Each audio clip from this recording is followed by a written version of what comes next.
Hey guys, Sandy here, and welcome back to my channel. Today I am playing with airplane photos. I haven't played with them in a little while, so I was excited to do that. I have one piece of pattern paper, 4 pieces of cardstock, some airplane borders that a very lovely lady named Vicky sent me.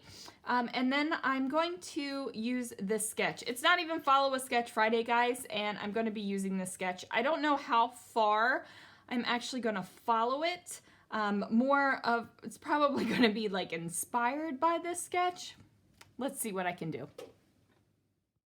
I'm going to start out with my favorite scalloped punch from EK Success.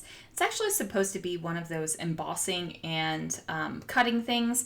The embossing doesn't work too well with the little dots that's on there, but that doesn't bother me whatsoever. I actually like it better, I think, without the embossed dots.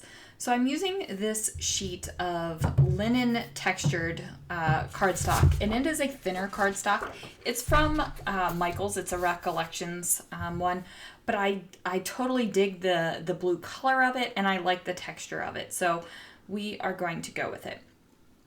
I think that is something to think about if you are doing cardstocks. Like I have 3 different types of cardstock on this layout, and all 3 of them have a little bit of a different texture. And for sure, my lighting is doing something weird because the green of this background cardstock changes as different things come into the picture. So hopefully the photos at the end will show you the true color of the paper. Hopefully. It looks a little off right now, but you know, that is just the way it is. So I am using my grid mat to line up, and I do see I have got to get my camera centered over my mat a little bit better. So that I will work on that today as well. Hopefully it isn't too distracting for anyone. So I'm going to go ahead and get these borders placed along the bottom of the page. And remember, I am using that 2-page sketch today, so I am feeling pretty excited about it. Now, this is the kind of stuff that annoys me, you guys. Like, straight up annoys me. So we have 2 4x6 photos. When you put them together, you have 4x12. So one would think that if you stretched both of those photos across a 12x12 sheet of cardstock, that, it would span the entire distance.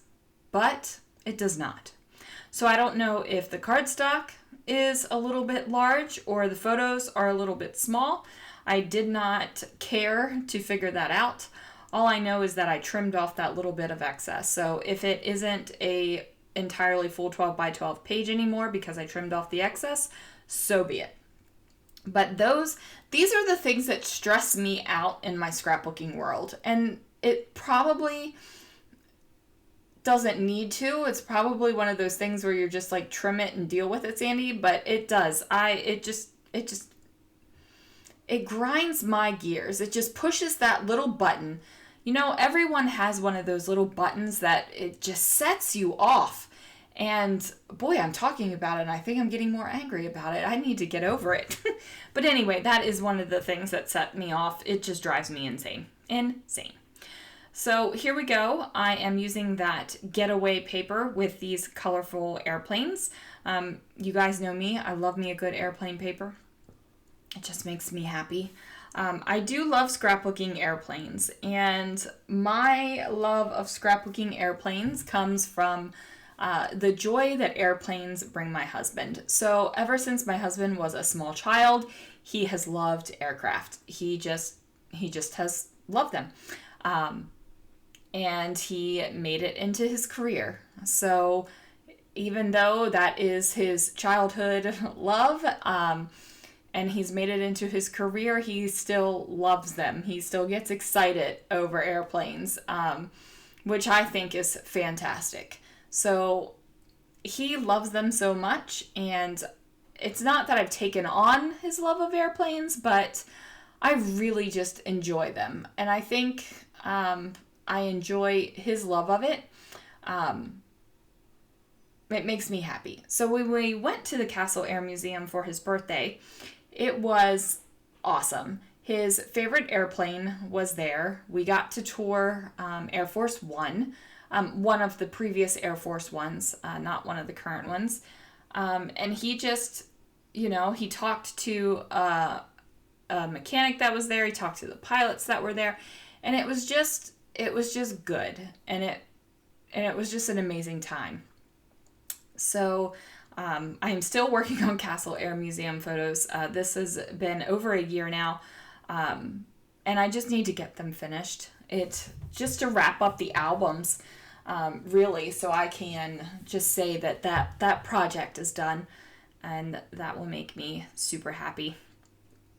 So I went in and I decided to make my little curvy bits pretty much the same way it was on the left, but I changed it up on the right. And I think that is a great thing to do when you're using a sketch. Like, if you want to change something up, by all means, change it up, do your thing. I do. Like, I think that it is perfectly acceptable to do so. Sometimes I really like following a sketch pretty closely, and sometimes I like to go rogue. Spoiler alert, this Friday's sketch does go rogue for the Follow a Sketch Friday series, but that's okay. I decided to bring this kind of orangey paper down from the top and place it on the bottom of the layout as well. And I just felt like that added a little bit more cohesiveness to the layout. I didn't want this orangey color, and I know I say orange, kind of funky. It's I don't know. It's just the way I say things. I just say things weird, and we'll deal with it. It's funny because here in California, a lot of the people I know kind of think I have a Southern accent, but when I'm actually in the South, my twang full comes out. Just being around family that lives down in the Carolinas and such things like that, my twang it twangs, guys. It twangs. We had a guy at work who was a transplant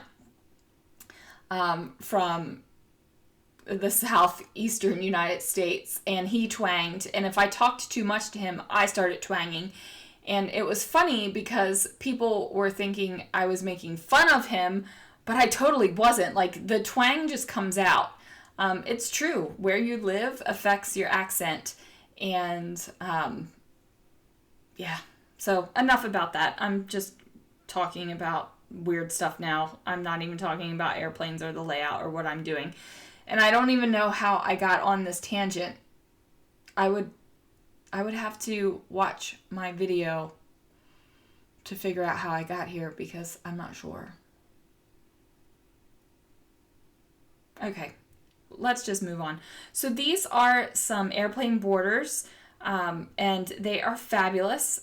This is a black one, and I'm using it to kind of go ahead and cover up the join from the airplanes. Now, you guys, I am completely okay that my aircraft is facing a bunch of different directions on this layout. If that bothers you, then don't do it. But my aircraft and my photos are facing different directions, so it doesn't matter to me that the airplane decoration is facing different directions at all. Doesn't matter to me at all. Maybe if all of my airplanes were facing the same way, I would feel a little funky about it, but I'm not. Yeah, this kind of small stuff, I'm not sweating. The fact that I had to trim 1/4 of an inch off my layout totally stressed me out. I mean, it's just weird, right? It's weird how you have hot button issues in scrapbooking. Or maybe you don't have any hot button issues and I'm just the weirdo that does. But that's just the way it is. So I'm building up a little bit of a label cluster right here. I am using some Halloween labels and some really old October afternoon labels. And then I also have these gold foil and white stickers that came from Close to My Heart. They've been in my stash for a while, so I figured it was high time to get some of those used. Now these are some epoxy flares from Scrap and Happy Studio. And these ones that I'm using right now, I don't know what the name of them are, but they have airplanes and stars, and I thought that they were totally good. So I wanted to put my title here, just like it is in the sketch, and I end up going a little bit rogue, maybe, I don't know. Maybe we can call it rogue. We'll figure that out. So the thing is I didn't want to bring in biplanes off of these epoxy flares. I just wanted to have this kind of like jet airplane. So I decided to bring in the star epoxy flare because it kind of had the same color as the other two epoxy flares. So now I am figuring I need to make my title. So I grab these little thickers from American Crafts, and you guys know they come in Paige Evans collections. I just love these little thickers. So I have a whole bunch of them, so I just brought them all out because I knew I wasn't going to have enough letters to spell out my title in one version, because you know your most used letters get used first. Like wow, we're making profound statements here, guys, but you know, your most used letters, I just wish thickers would come out with most used letter sets. Like they would sell their thicker sets, and then you could buy like the vowels and RST LNEs, or sorry, I'm going Wheel of Fortune, RST LNs, M's, like the letters that people use and run out of all the time. Like I don't need 6,500 Q's. I just need the regular letters. So I went ahead and mixed up all of them, and it says take flight, let's go, up and away at Castle Air Museum 2019. So I really liked the idea of having the title go on this, and I really wanted the title to keep on going across the second page. Now, I thought about bringing in more words over here on the left, but I thought, you know what, that dip is a pretty serious dip. And the other kind of hilly parts aren't such a deep hill. So I decided not to put any of the title over there. And honestly, this is probably the longest title I've ever had. And then, of course, I still didn't have enough E's, so I used F's and trimmed down other letters to make the E's into actual letters.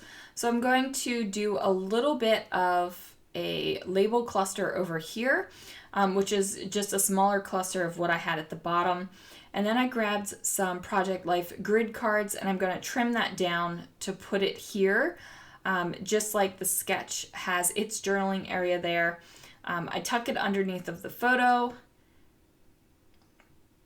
and I'm still fighting with my ATGs with these bent tape rolls. I need to order some new tape for sure. So we're going to go ahead and get that down, and then I'm going to add a little bit of journaling over here. Not a whole heck of a lot of journaling, just because, like I said, this is going to be a 2-volume album, so I feel like I don't need to wax poetic on every single page. Now I did go ahead and move the 2019 down here in the cluster, just so I could bring that kind of mixed up color letters down to the bottom of the page as well. Plus I had that label that had a big old blank space, and I felt like I needed to go ahead and put something there. So there it is, you guys. Thank you so much for watching, and I will see you again real soon for another video.